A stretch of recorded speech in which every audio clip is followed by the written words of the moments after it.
You are now listening to a Dose of Three podcast.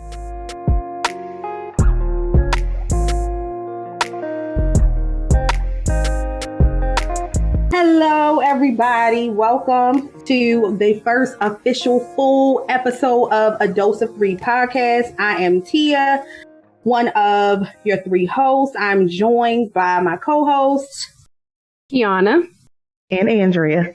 Hey, ladies. So, the topic of this particular episode is all about love, and more specifically, what makes a good love story.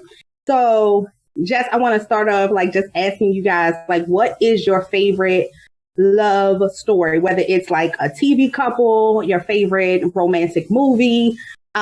Shoot, you might know some real people in real life that you want to talk about and shout their love out on the podcast too. So, Kiana, what's your favorite? Okay, if we're talking about real people, then it would be Kiana and Dawn, a true love story. That's my husband and myself. Okay. But really, one, I don't really have a favorite, but I have several that I like. One is The Notebook. I watched The Notebook several times and I cried hard. Like somebody hit me in my eye every time I watched it.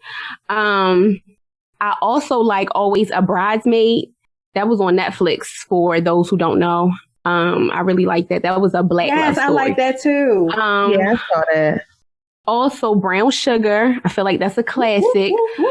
And I would say anything Hallmark. I love Hallmark movies. Some people might think it's cheesy, but I think that it's clean and it's always a happy ending. Oh, that's sweet. That's a good point. I'm gonna go next. My favorite romantic movie, because I am biased and I tend to specifically watch Black urban or Latino love stories. So my favorite movie is Brown Sugar. I think it is my favorite because in addition to loving the love, I love hip hop. So every time she would ask, when did you fall in love with hip hop? I'm at home thinking girl, it was when ... I also love Dwayne and Whitley on A Different World, classic couple, awesome. And who else? What else? I like Love Jones, and I have to admit that I was not a fan of Love Jones when I was young because visually it was just dark, and so I couldn't get with it. So I watched Love Jones in full, probably last year for the first time. I'm very ashamed. I feel like, I should get some points taken off of my black scorecard, but I did watch it and I really like it. I understand the hype. I really enjoyed that movie. So those are some of my favorites. Annie? All right. So I got a couple, but I would say one would be Martin and Gina. Hello. I love Martin and Gina together. I think it's the perfect example of two totally different personalities from two different worlds that come together and just make it work. They get one another and they work well together and they look good together. And I really like Martin and Gina. I also would say Love Jones, Darius and Nina. Yes, I love them together. Yep, that's one of my other favorites, Love Jones. And you can't tell me Love and Basketball ain't the number one. Okay, I love Love and Basketball. Me too. Quincy and Monica. Yeah, that's one of my favorites. That's probably my top favorite love story. So yeah. So that brings us into our next topic, or rather just my statement, right? And I feel like it's gonna ruffle a lot of feathers. It's gonna ruffle the feathers of my co-host, but it needs to be stated. I feel like people need to understand this. Love in Basketball is not a love story. It is in fact a cautionary tale. Quincy is a picture of the kind of toxic, narcissistic man that every sensible woman should avoid. You done tried it. Don't add me, okay? Don't add me when I share our social media handles at the end. Don't add me. I said what I said, okay? And I have a long list of why he is horrible, but I will let the two of you go through your list. Okay, let me get my notebook. And turn to the pages. Yeah, because we're going, yeah. But you know what, Tia? Let's give some little background that we've discussed this several times, maybe a million times. Okay, so give a little background on that. Who you the only one? I think. Right, yeah, because I think it's a love story. Yeah, like Andrea, like you said, we have had this discussion several times. To the people listening, think of like those two. At least in my family, I had two uncles that every family gathering, every year, they had the same debate every time. And so this is one of those topics for this particular group of friends. We have been debating this particular issue for for close to 2 years at this point. And I am very firm in my decision and my position. I rewatched Love and Basketball today, this afternoon, just to make sure how I felt is still how I felt. And in fact, I feel even stronger in my stance after watching it today. Okay. Wait a minute, Tia. Yes. Hold up. Now, let me tell y'all this. Tia and I have been friends for 32 years, I believe. 32 years. Mm-hmm. We have never, ever had a falling out. We have never argued. You know, our disagreements have been in love, but we have never had a falling out. We have never argued. When I tell you this subject here, let me tell you, I'm with my game face on. I'm all for it. Tia, no. Look, this will break our friendship here. Let me say, like, when we let it not break the friendship. Even when the topic comes up, I'm like, you know what? Today, I don't want to be mean to you today, so let's not discuss it. Let's just keep everything calm, because I don't want to have to go there to you, and then you done pinch a nerve in me, I done pinch a nerve in you, and we gotta fall out. It's so ridiculous. No, but she's dead serious. Like, she has told me, like, Tia, I do not want to talk about this with you today. I'm gonna get off the phone because I do not want to discuss it. It's making me mad. Like, so she's very passionate in her love for Love and Basketball, and I am very passionate. But I want to clarify, I actually really like the movie. I just do not think that it is a love story. Or rather, I don't think it's a good one. I feel like I say, it's a cautionary tale. So go back to the original question. Is it a love story? Oh, listen. Okay. It is a love story, but it's a toxic one. Like, it's a dysfunctional girl, avoid him at all. Okay. So the top of my notes, I'll show y'all, even though we're not doing video. It says Quincy was trash, and I have 3 exclamation points. Okay. So I personally feel like Quincy, there was no redeeming qualities about him. Like, there is not a scene in the movie that made me feel like he's a great guy, or he was a great catch, or he really, really loved, I'm about to call her Sydney, Monica. Yeah. Mixing it up with brown sugar. But there was no scene that I could watch, even when I rewatched it today, where I felt like, oh my gosh, Quincy is a great guy. Like, I understand why she's so obsessed with him. Like, he is a great guy, and he digs her, and he treats her well. And, and yeah, like, at no point was he decent, even when, from the very beginning, when you were first introduced to his character and the two of them together, like, he was real arrogant. He gave her the salt on her face. And then they were kids. Right. No, but I'm saying, but his character never changed. Like, then he made her his girlfriend, pushed her down, they fighting. Okay. But then even like when they got to high school, like, at no point was he a kind guy, a sweet guy, a guy that I'm like, oh girl, I see this. Right. So that's one piece. I just feel like he had no redeeming qualities as a boyfriend or as someone that a woman would like. Like, I don't think there was anything in the movie to justify her obsession. And I call it obsession because she literally begged this man for his love on 2 different occasions. When they first broke up in college, mind you, he cheated on her, took another, as he referred to. I just took that hoe to Burger King. That's not a cheat. That's not a cheat. To me, it's a cheat. To me, it's a cheat. If you my boyfriend, you're not going to Burger King or Chick-fil-A with no other woman and then do it in my face and then have your roommates laughing and sniggling and giggling at me. No, sir. So, so like he was wrong, right? He cheated on her and then she's begging him like, whatever's wrong, I can fix it. Like whatever I need to do is fix it. And I'm like, there's no justification for this begging.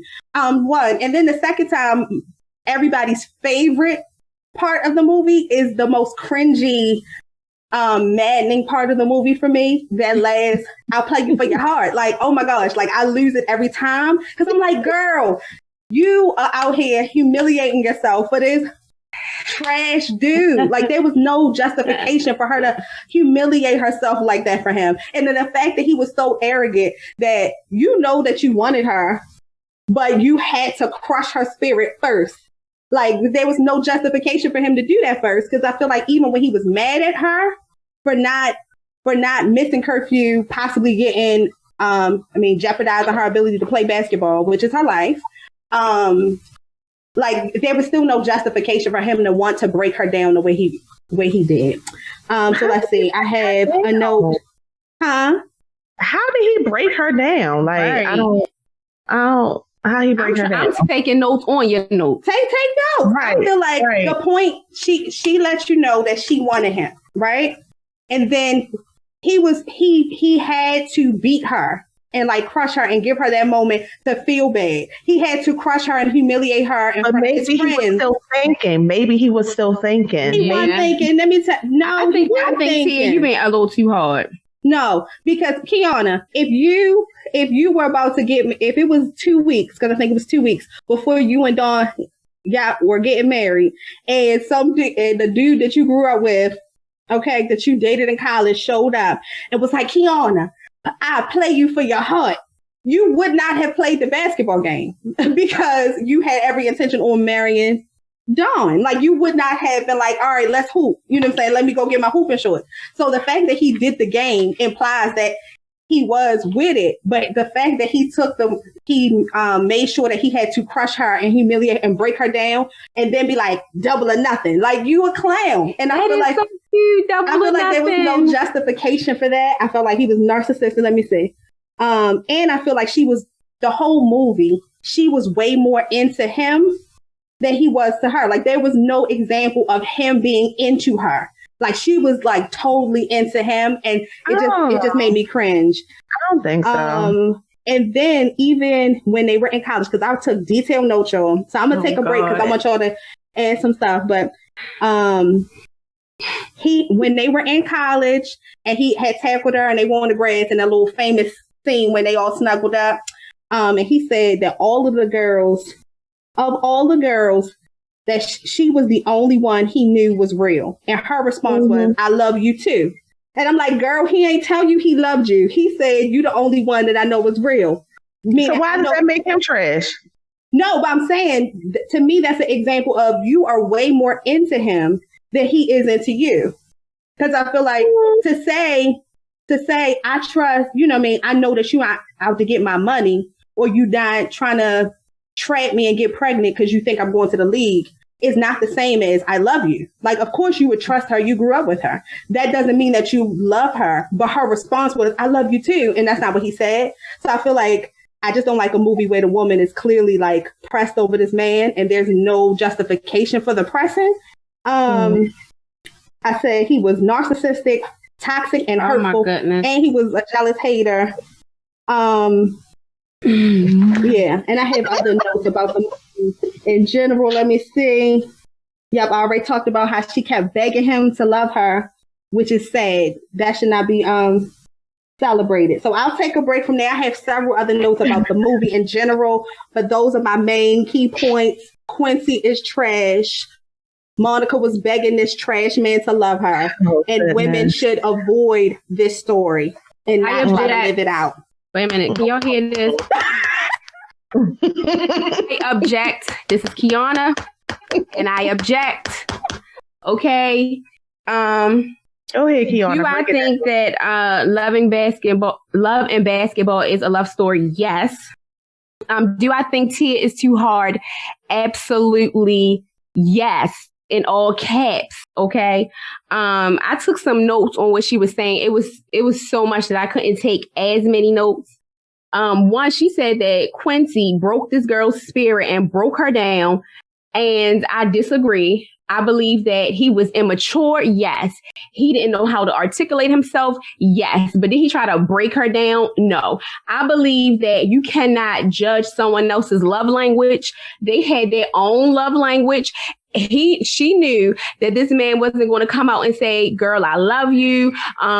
You're all these things. And maybe those are the things that we want to hear or I want to hear, but that might not have been what Monica wanted to hear. So when he said, you know, I know that you're real. I know that you're not after whatever. That scene, I do know he said, I know that you're real. Something like that. Y'all know whoever watched it. I believe she knew what that meant. And so that's why she responded, I love you too. Right. I will say that when I first watched this, I was in college.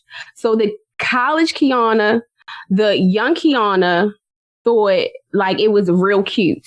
But the 30-something plus 10 Kiana, I probably wouldn't deal with it because of my age. One, I expect you to talk to me and let me know what's going on with you. But I still think that it's a cute story. I still think that it was sweet. I especially like when he said at the end, double or nothing, because I'm like, yes, double or nothing. I'm so glad he didn't let her walk away. And then they got married.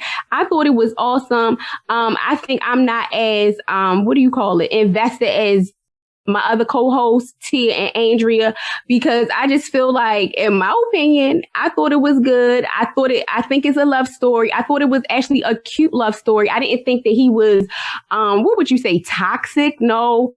Yeah. I think that he was hurt because his father was toxic. His father was trash. His father was all those things he was that just you like stated.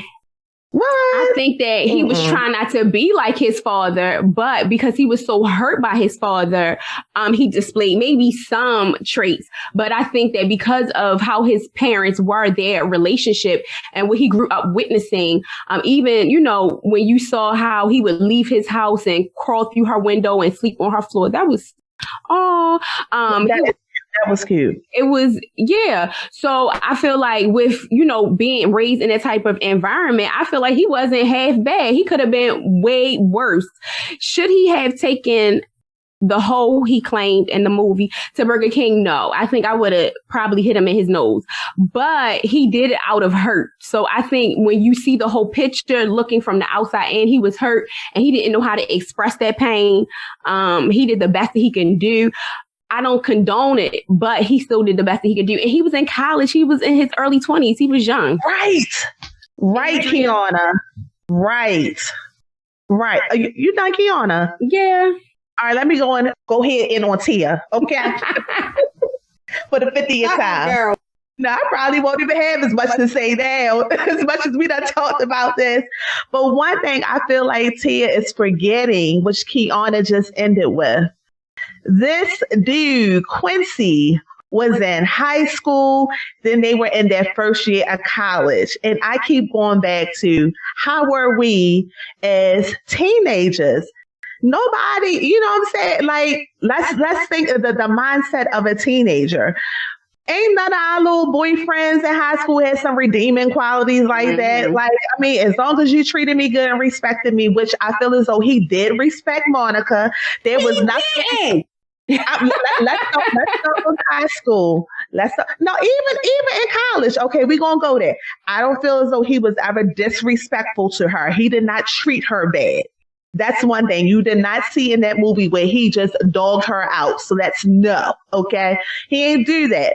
But just going to the situation with his parents, as Kiana said, he didn't know how to, because Monica, she had what was it? When he told her about what happened and he wanted pretty much her to spend time with him, console him, be there for him. And she had to go because she had curfew. Homegirl's trying to start in that basketball game that weekend. And he didn't understand that, which I'm not faulting him for, because this is like a traumatic event in his life.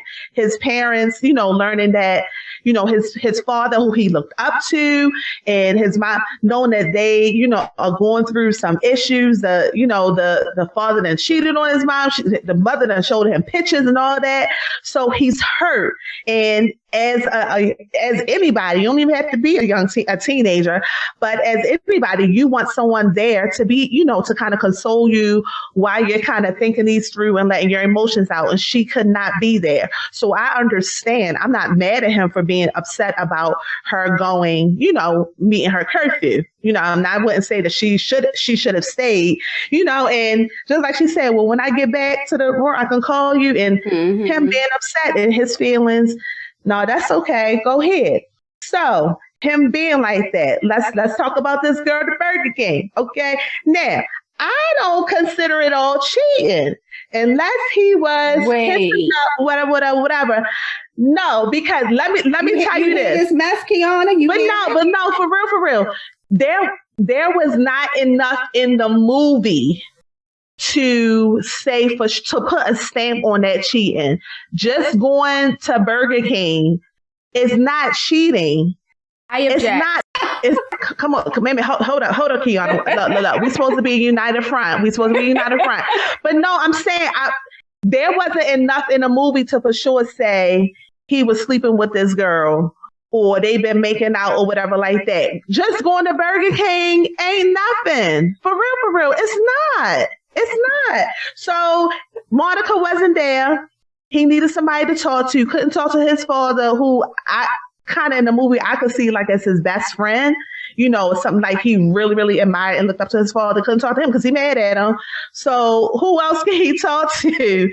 At this moment, he needs somebody to console him. Now, is he right for turning to another woman to talk to? And like I said, that's not all in the movie, but is he right for doing that? No, not necessarily, but that don't mean he cheating. He could have just needed someone to talk to, someone to listen to him. That's why I'm getting that. So I wouldn't, like I said, put a stamp on him cheating on Monica. And then my thing, if he was really cheating on, why would he invite her to his room when Monica was there? Like he said, Monica, come with us. Because he is hurtful and narcissistic, and he did it to hurt her. He did it to hurt her because he's a trash dude. To hurt her. Proving my point. I don't think he did it to hurt her. That girl was just there to listen to. This is what I'm implying because, like I said, the movie doesn't give all these details. But that girl was there to listen to him, vent, express what he's going through. And, they going to Burger King. Monica, you want to come too? I'm cool with it. Like I said, these are first year college teenagers. Like, why for you to say he's toxic? Look, they still growing. We still going through emotions. They don't know what's right, what's wrong, what's appropriate, what's inappropriate. So no. So I don't agree with that. And why I think it's a love story is because, the journey, what they've been through. Monica, they grew up together. Monica liked them, as you said, ever since she was young. He wasn't really feeling her at first, but then, they got together in their little kitty relationship, what you want to call it, in high school. Then went to college together, still together. And then they had this little hiccup where I don't even know how it ends. We calling cheating hiccups now, Andrea. That's what we calling cheating. Enough information in this movie to call it a cheat. And out here just hiccuping. That's what it was not enough in here to call it a cheat. Now, this hiccup. Okay, so they break up. They go their separate ways. He moves on. She moves on physically, but not emotionally. But that's not on him because she's still, she's still tied to him in some, or he's still tied to her in some way. they come back together. Now, going down to that final hour where they're playing for, she got to play for his heart or whatever. I don't know if that's what they said or that's Tia's words. But I feel as though because Monica was not in the picture for those few years where he then started another relationship with, his fiance and is now being engaged, kind of like out of sight, out of mind. Because I think even in a movie, he said when they reunited that he reached out to her and called her a couple of times. And she, she just didn't answer. I guess she wasn't emotionally prepared to speak with him. Nothing wrong with that. But now they're together. And because, he might have still had those feelings for her, but because she didn't, return his phone calls and because she was out of sight, he had to, dig them, bury them, but it wasn't resolved. And that last hour when they're playing, I think a whole lot of things was going through his mind. What she did tell her, like, why are you going to tell me now 2 weeks before my wedding? Like, why are you going to bring this up now? Not her fault for telling him, but I think right there it then challenged him like, yo, you really did not get over her. Mm-hmm. Like, you didn't get over her. So what you going to do? And I think playing, that's what she wanted to do. But I think he was funneling through those emotions playing, and why he might have off the top of like, no, that's not right. I'm getting married. So I'm beating you because, you can never beat me, Monica. That was always the thing. So no, I'm not going there. I done buried that. I put that aside. I'm going to get married. But then, it must have hit him to you. It must have hit him that winning shot. Like, you know what? No. Obviously, Adrian, those feelings are still there. You put too much positive spins on. No, I can't avoid this. I can't dismiss this. She's my love. She's my first love. We got to make this work. When did he love her? In the movie. I think he liked her the whole time. When? What? Based on what information? Based on when I was a little girl and I was in elementary school, and when the guys used to like you, they used to tease you, they used to push on you. So when they were in elementary school, he pushed her off the bike, or they had like a little altercation. I believe he liked her then. That's how she ended up being his girlfriend. Then in high school, I believe he liked her the whole time. But he was Big Quincy. He was real popular and he was trying to get into the drawers. And he probably felt like he wasn't going to just dog her out and have sex with her. So he decided he's going to smut out other girls. Y'all real sweet. There, we're talking about the love story between him and Monica, not him and all the other girls. Exactly. Even in that, Kiana, hold up. But prom night, he could have had homegirl, and the girl, Gabrielle Union played the role, but he could have hold that she always played. Go ahead. He could have had her, but he decided not to, and you can tell even from that night because he was really feeling Monica that night. When he was sweating. He kept trying to interrupt. You know why? Because her body was out. Like, she wasn't good enough until she had on a short, tight dress. And so now this your girl that you rock with, but she not good enough. And then the one day, now she good enough because she got on a short, tight dress with cleavage. And so you just gonna have sex with her. And we supposed to believe that that's a love story. Like, he a whole trash dude. He noticed her before she took off that dress, though. She was pretty. Yeah, but hold up. But let's be real. I'm saying before she put on the dress. Like, he wasn't checking for her like that before the dress. And so now that she looked like one of the smut buckets that you used to mess with, except for she had her grandmother's pearls. Because I know that, like, that was so reckless. Don't wear your grandmother's pearls to be out here having sex in your bedroom. This is real disrespectful to grandma. But wait a minute. Yeah. Wait a minute here. Let's be true. Now, don't tell me you ain't seen a guy, on just a regular day out in the street, just looking like he about to go play some ball or whatever. But then when you see him clean up in a nice little suit, most of the time you see that when people in a wedding party, but you see them clean up, nice little suit, good, nice little haircut. You be like, oh, okay. Look, they look a little bit different. All them features come out when they real cleaned up and stuff. So what they got to do? Him seeing her at the prom in a dress, tight dress, whatever. Like, he saw her in a different light. Like, my point. But I said that. My point is, in that moment, like, I feel like people take that and turn that into this picture of he really liked her. But I feel like he was just lustful like his daddy, and now she had on the right lust eliciting outfit. And so it was just, I still don't think that particular situation showed that he liked her. He just like, yo, she's smashable than a mug. She ain't got that snatch back. She can get it. I can agree with that. Yeah. I can. I wouldn't say he looked at her as, oh, I could smash. But I can agree with that it was a little bit lustful. Yeah, like I feel like people try to make it romantic, and I don't think it was. But I just know because honestly, when like if you meet a guy, so I'm gonna talk about my situation. So when I first met Don, I was put together, and he noticed me, and he asked about me. But I feel like if I came in there with cornrows, didn't brush my teeth, had some baggy. Why would you brush your teeth, Kiana? Because I don't know. Because this is my story, and I'm putting it together. I didn't brush my teeth. No makeup on. Not that makeup makes or break you, but I'm just saying, like, I wasn't well groomed, or I was just didn't really care about my appearance.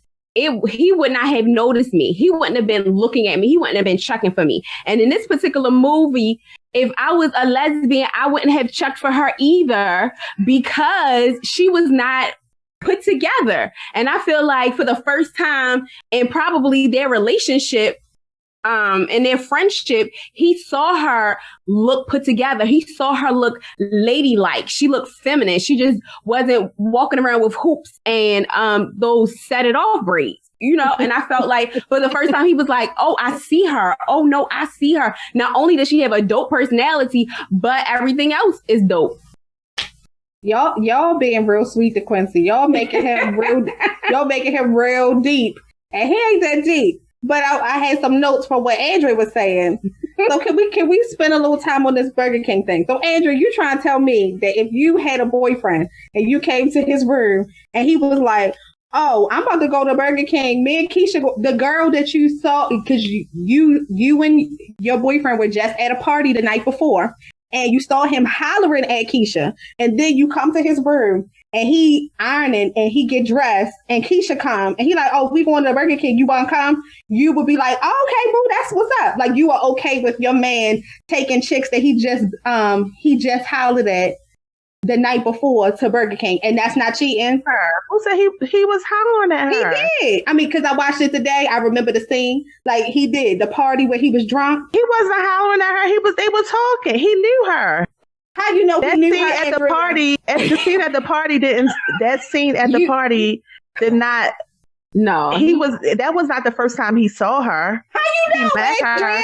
You just right. You should just talk about it a little bit. I feel like you should just talk about that interaction, but even more so, he was drunk. So I mean, I can't. We can't really talk about the party because he was drunk. And when people drunk, they don't know what they're doing. Okay. So nonetheless, Andrea, but just to answer your question, so no, I need to have a message. Okay. I don't support this at all. Okay. What? But apparently, cheating is a minor hiccup to Annie, and it's actually okay as long as you're drunk. So it's not. She ain't going for it. It's not a hiccup, it's a cough. But if you drunk, it's no, it is not. Wait, he wasn't cheating I don't think he was cheating at the party, but he did cheat when he took that girl to Burger King.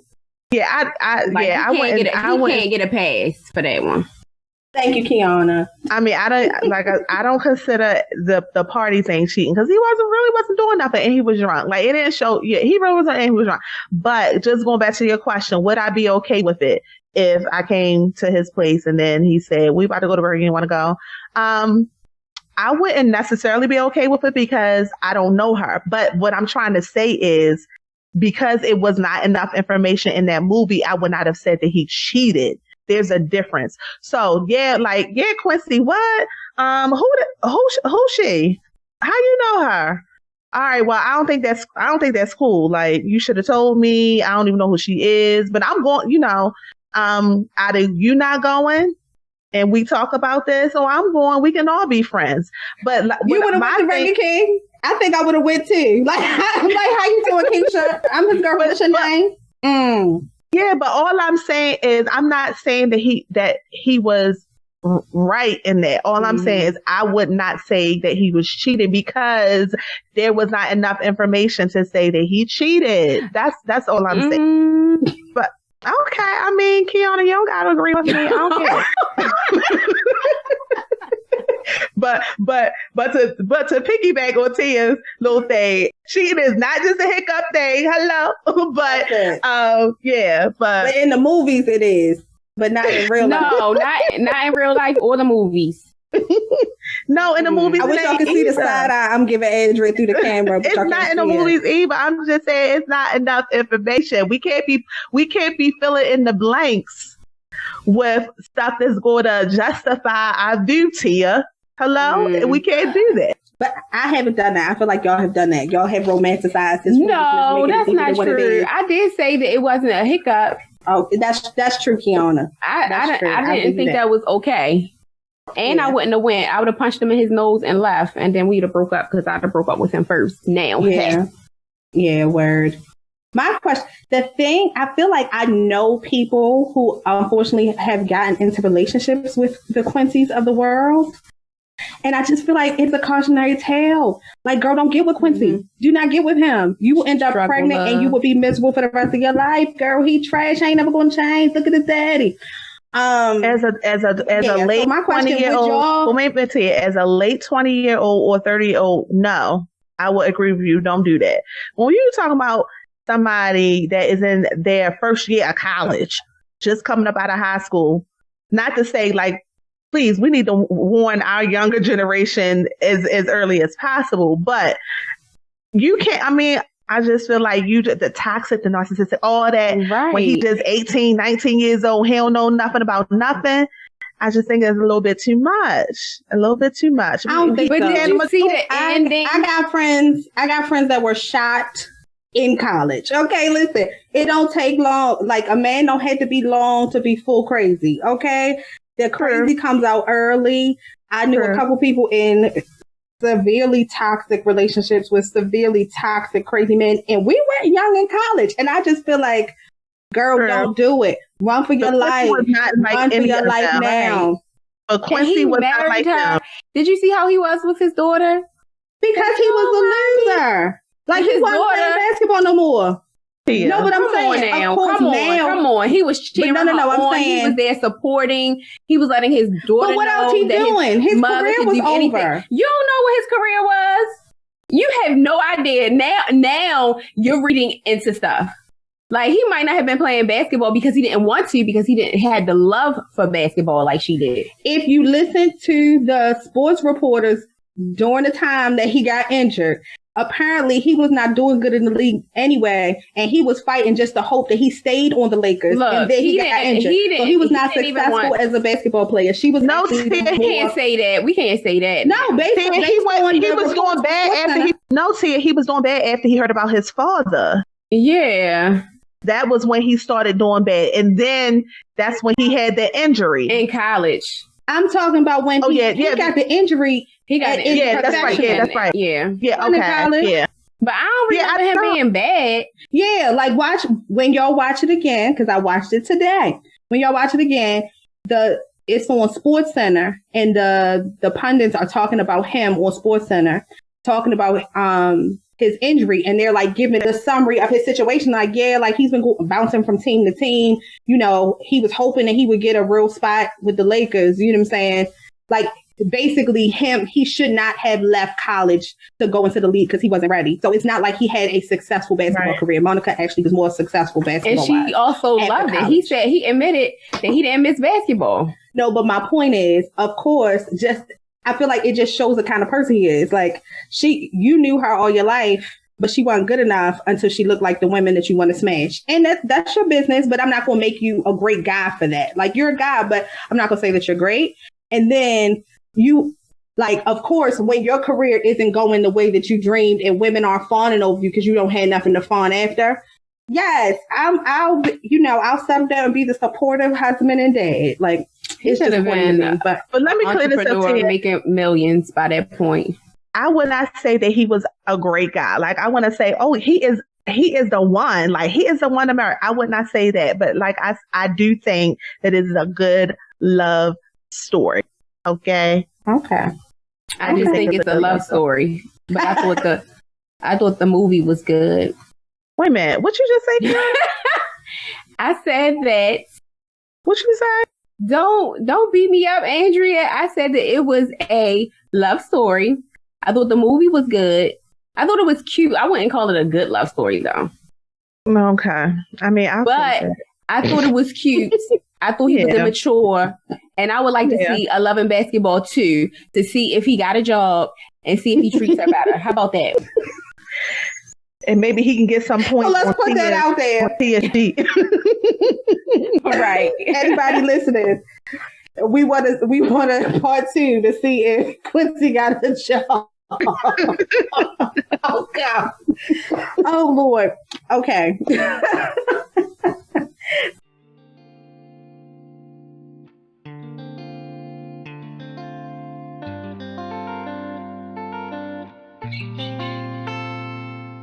If you're enjoying the episode thus far, please don't forget to find and follow all our social medias at A Dose of 3. Head over there and share your opinions with us on this week's topics. Let us know what other things you think we should discuss. We'd like to answer some of your questions, so ask away. And we want to keep you posted on any new activities we may have coming up, so don't miss out. You can also send any additional inquiries to us via email at adoseof3@gmail.com. Now let's get back into our show.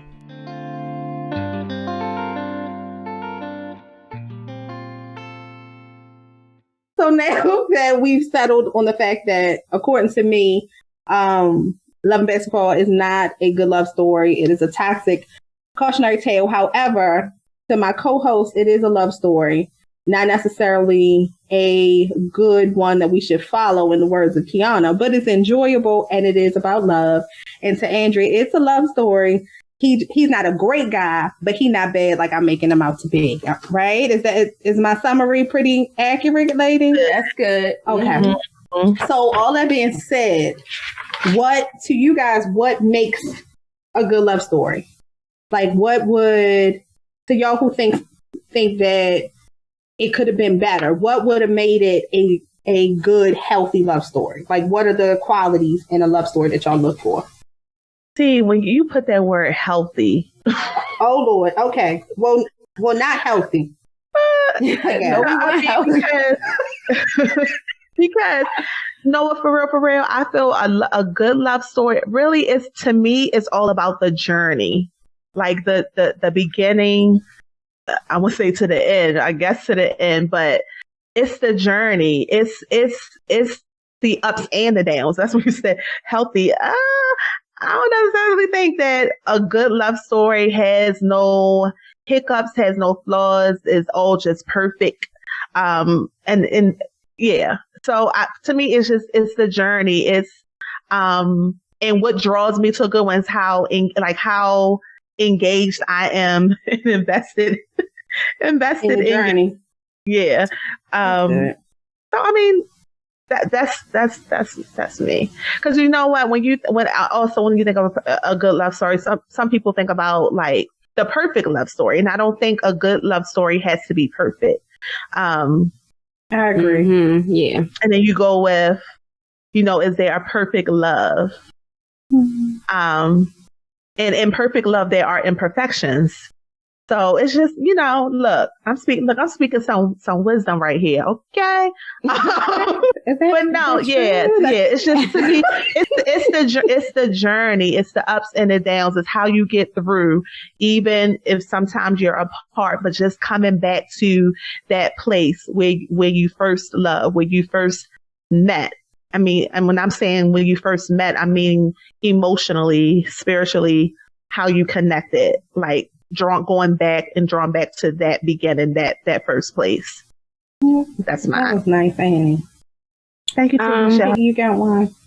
I would think, well, just listening to Andrea's response, it actually changed my response a little bit, because when I think of a good love story, I had some other, I was going to say something else, but now, after listening to her response, I feel like a good love story is a relationship that's surrounded or that's centered around Christ.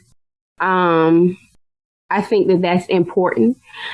For me, I was originally going to say that a relationship that's not filled with a lot of trauma, drama, and that something that's non-sexual is clean, because I feel like if you're not having sex, you can focus on really getting to know that person.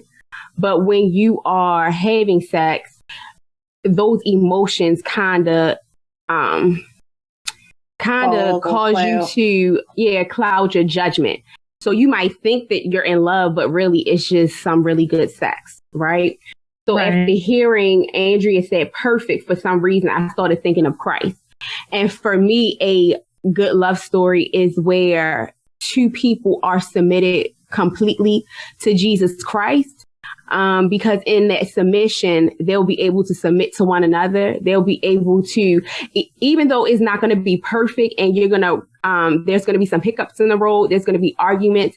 If you are fully submitted to Christ, I feel like if you have arguments, the Holy Spirit will begin to tug on your heart and tell you, okay, you were wrong in this, or you need to repent, or you need to pray. So, and I think that for me, this is just out of personal experience. Everything with Christ is good. It's just like bread. You know what I'm saying? Like, I feel like everything with bread or some type of starch, some fries or some rice, everything makes it, rice makes the meal good. I feel like with Christ, everything is good, especially your relationship. So I agree, Kiana. I think that's it. That was good. My answer not even deep. I was just thinking about movies. Like the stuff, I realized the kind of stories that I'm drawn to. Like, even if everybody doesn't think that the movie is great, like I think it's really, and maybe just as a Black woman, I feel like it's not enough pictures of this. Like, there's always this idea of like the strong Black woman, and she just out here struggling, making it work. You know what I'm saying? Dealing with whatever life brings to her. But I love stories where it is clear that this man is enamored by this woman and he pursues her. And it's like just I dig you. Like, everything that you're doing, I'm digging. But not from like a weird, twisted Tyler Perry kind of way, where the woman is just like in full crisis, and then a man with a bad cornrow wig comes and saves the day. Just to see a man that's like, I know it was mad shady, but just to see somebody that's just really enamored with a woman, like, I really enjoyed the second time, Sylvie's Love. And there were like some problematic pieces, but I feel like I love the way Kerry Washington's husband, because that's just how I refer to him. I loved his character. I feel like it was very clear that he dug Sylvie, you know what I'm saying? And he pursued her, and he just thought she was everything, you know what I mean? And I love stories like that. Yeah, I think that's the kind of stuff I'm drawn to. Like, I liked, even though Taraji didn't necessarily do him right at first, but she got her life together. But in Think Like a Man, the first one, her and Michael Ealy, like, and how much he dug her. And granted, it was all kinds of deception, but for him to be willing to do all of that to get her, because he dug her like that, like, I like to see women pursue properly. And even when you were talking about the journey, like, I get that.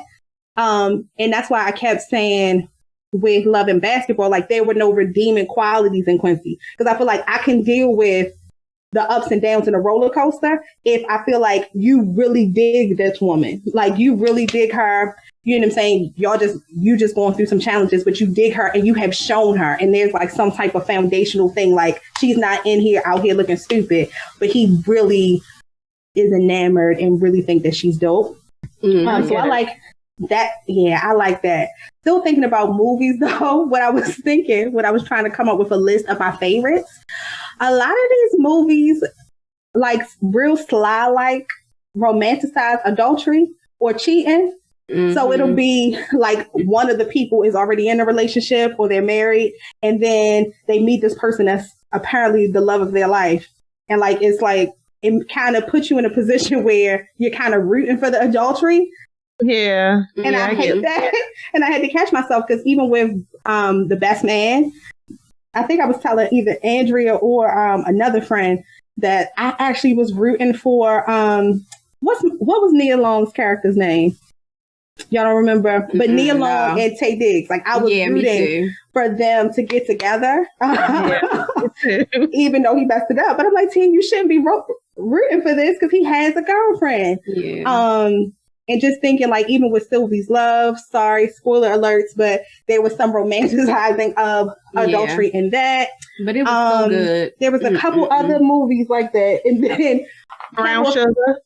Yes, Brown Sugar. Absolutely. Thank you. That was on my list. She shouldn't have left her man for him. I'm just saying. Thank you, because Boris Kodjoe was fine. And all, I mean, he ain't read her articles. He was but tall, fine, and he had money. So come on. And he wasn't a bad guy. He just ain't read her stories. Listen, I feel like that's not enough. He should have read it. He should have read it. I mean, that's true, but listen, Taye Diggs was wearing tank tops and leather pants, and I just can't get over it.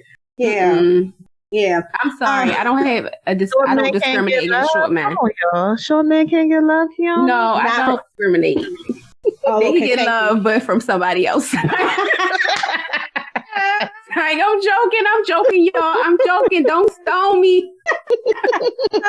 You know what I'm saying? You out here short shaming. You know what I'm saying? No, I'm 5'2", y'all. I'm 5'2", so I'm not that tall. It was just a joke. I love y'all. I love my peeps. Peeps of all heights. Okay, come on, peeps of all heights. But to the cheating thing, Cap on Stage gets on my nerves because he has a post highlighting the fact that the preacher's wife had people rooting for Whitney Houston to cheat on her husband with an angel. Yeah. And it was like, yo, I never thought about that, but we really were. Like, oh yeah. Mm-hmm. Yeah. Like, so wrong. This can't be and another movie that was on my list, The Wedding Planner with J-Lo and Matthew McConaughey. One, I love J-Lo movies, but that was another one. Yeah, and I'm like, y'all gotta stop Y'all gotta stop making us root for the adultery. Like, I didn't even realize that, Tia. That's a good. Yeah, that's interesting. You pointed that out. I never realized that. Yeah. Mm-hmm. It's like the Usher song. And you know, a girl we grew up with, Kiki. But one of my songs, when it came out, was Usher's Lead One, Make You Wanna, or Make Me Wanna. Mm-hmm. Lead the Wanna with. Girl, we ain't, oh, well, it ain't monetized. Okay. Sing on, sis. But yeah, that song. And I was like, yes, I love that. Like the way he was talking about the friend. And Kiki was like, but Tim, why wouldn't you just want to be the girlfriend? Like, why would you want to be the friend that is making him want to leave his girlfriend? But why wouldn't you just want to be the girlfriend? And I said, girl, that's a good point. Like, just the idea, just how you get caught up in rooting for this twisted cheating and this honesty. But isn't it like that in movies, period? Like in Takers, didn't we want the thieves to not get caught? That's true. And not get killed and get away with the money? I feel like that's just a thing that's found in movies. That's true. And it said it all.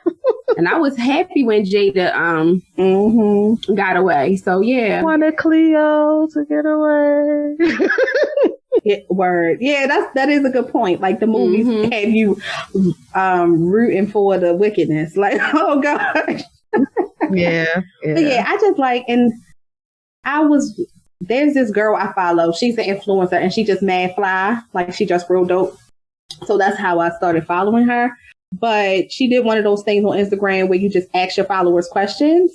And somebody had asked her, like, when she met her husband, like, did she know he was the one? Like, did they know that they were the one? And so she was like, no, he thought I was really annoying. And I don't think he liked me that much. And he got on my nerves, you know what I mean? And then she just started talking. She was like, he's just a really good guy and he loves me really well. But she said it real nonchalant and went on to the next topic. And I was so struck by that. And I'm like, that is an excellent compliment to give to a spouse. Like he or she, you know what I mean? If it's the husband speaking, like they love me really well. Like I am loved well. And I feel like that to me for the other person to feel like you are investing time to love them well, and then it's reciprocated. I love that. And so I think if that foundation is there, then there's grace for those valleys where you still dealing through your childhood trauma. So you say something out of pocket, but I trust that you love me. So yeah. I think this was a good episode. What y'all? Anybody else got any last words? No, I think it was good. Yeah. Cool. So, thank you for listening to our first full episode of A Dose of Three. Please follow us on all social media platforms at A Dose of Three. 3 is the number. You can find us on Instagram, Facebook, Twitter, and YouTube. And if you want to share your favorite love story, or you want to say that you agree with Tia that Love and Basketball is not a good love story and Quincy is trans, please feel free to leave your comments. And we will see you for our next episode. Have a good night or day or afternoon or whatever time it is when you're listening. Thank you. Thanks, y'all. Bye. Bye.